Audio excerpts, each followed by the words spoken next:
Hi everyone, this is Joseph from Forest Tech Reviews, aka your favorite Cajun tech reviewer, back with another video today. Today's video, yes, I decided to pick up the Nothing Phone 1 and become a beta tester. In this video, I'm gonna go over a few things, maybe do a quick unboxing, but before I get into the video, you already know what I'm gonna say. Check this out.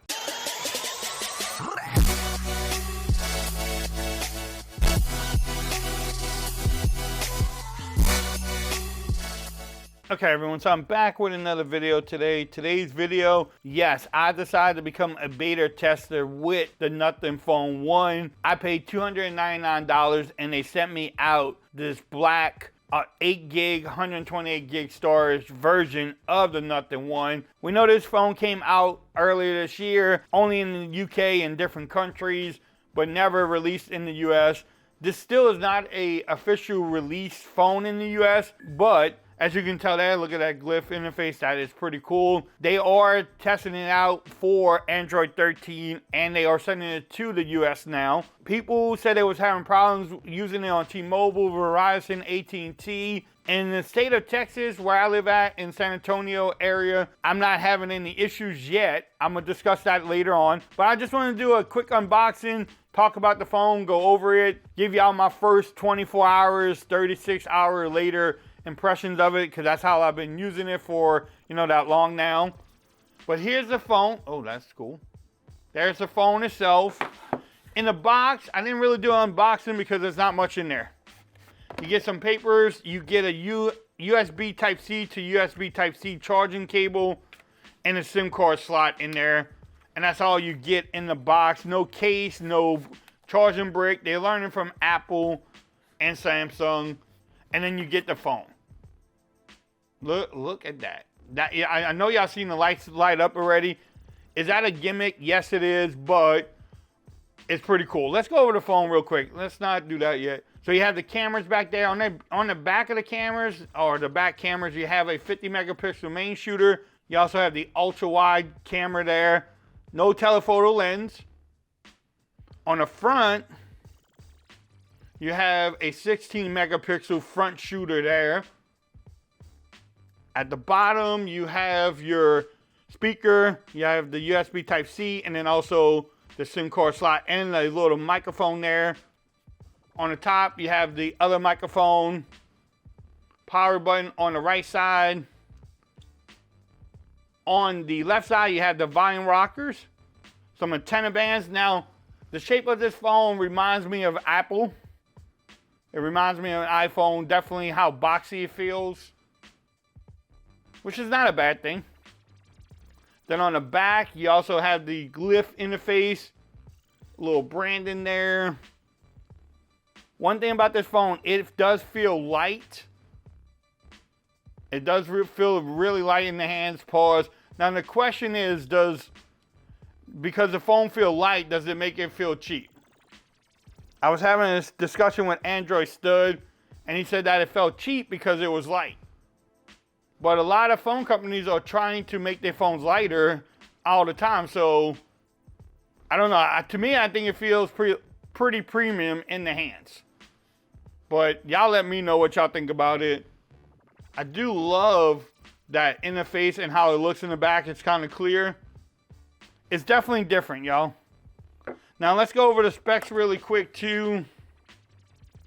As you can tell, it has a in-display fingerprint scanner. It works really good. You have face unlock on here. The front panel is a 6.55 inch OLED panel. It is a full HD plus panel, so 1080p.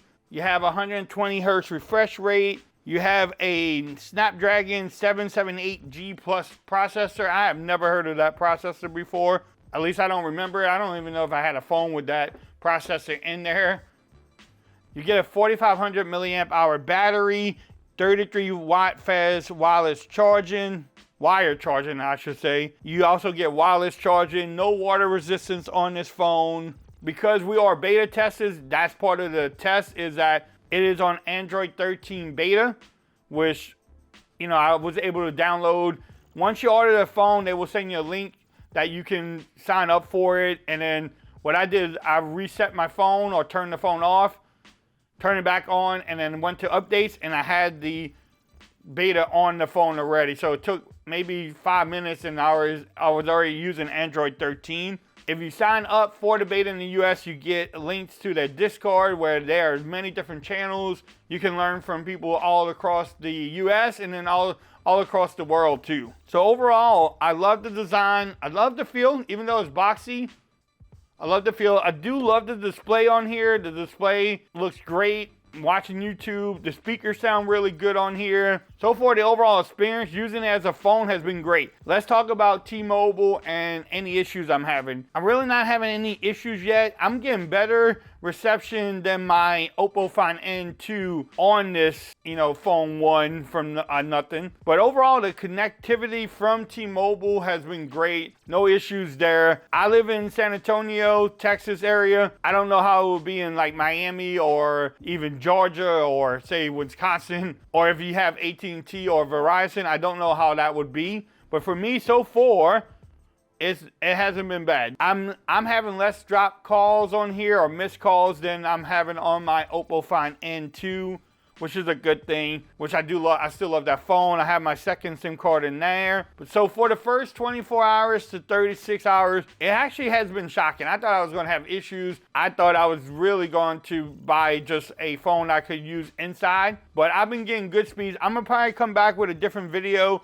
and show y'all the speeds I'm getting in T-Mobile and just discuss about my overall experience with the phone so far, say in a couple days too, because this might be the honeymoon period too. So now the cameras on here, I want to test out the cameras. Again, shout out to Android Stud. He said that was a weak point when he had it. For me, I'm not that big of a camera nerd, or if it can take a pretty decent picture, I'm happy with it, but I would definitely do a camera test. Y'all can see for yourselves. Have they improved the cameras over the last couple of months that this phone has been out? We will answer that too. On the rear camera, you can shoot 4K at 30, no 4K at 60, and in the front, I think it's 1080p at 32. But y'all let me know what other videos you want to see on this device. Y'all let me know if y'all want to see a speaker test, gaming review, camera test, camera comparison with any other phones that I may have. Y'all let me know what y'all want to see on it. Y'all can follow me on Twitter and ask me questions in the DMs there too if y'all have any questions about this phone. If you like this video, give it a thumbs up. If you haven't subscribed to the channel yet, make sure you do so for more coverage on all of the devices coming up. I'm still reviewing the Oppo Find N2. I will be picking up the S23 Ultra, the phone 1 here, maybe even 1 Plus, who knows. Also, like I said earlier, make sure you follow me on Twitter at Ford's Reviews.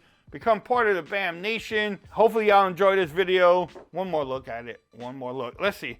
Hold on. One thing quick too before I go. So, just so y'all get a little...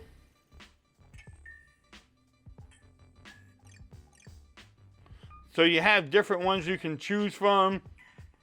Each contact you have in the phone can definitely do that too. But maybe I'll come back and do a video like that also. I'm going to wrap this up. Y'all have a great day. Until next time, peace. I'm out of here.